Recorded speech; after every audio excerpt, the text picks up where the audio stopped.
ఉన్నారు. Good evening sir. Good evening sir, నేను starting లోనే ప్రస్తావించినట్టు ఈ రోజు మున్నూరు కాపు నేతలంతా కూడా మీటింగ్ అయ్యారు. ఈ కీలక మీటింగ్ కి కాంగ్రెస్ పార్టీలో ఉన్నటువంటి మున్నూరు కాపు నేతలతో పాటు ఇతర పార్టీల లీడర్లు కూడా హాజరైనటువంటి సిచ్యువేషన్.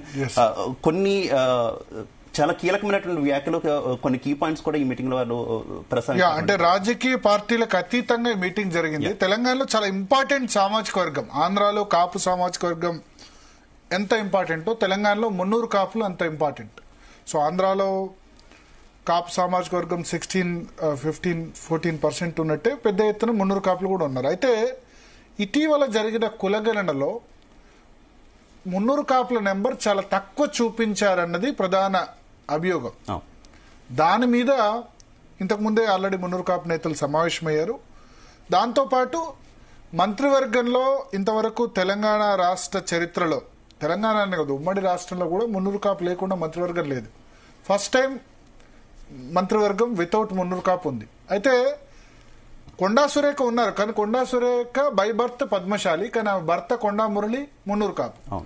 సో ఆ విధంగా కన్సిడర్ చేయట్లేదు.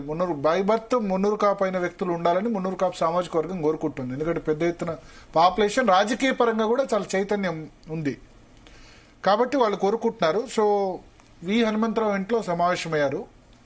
సో మనతో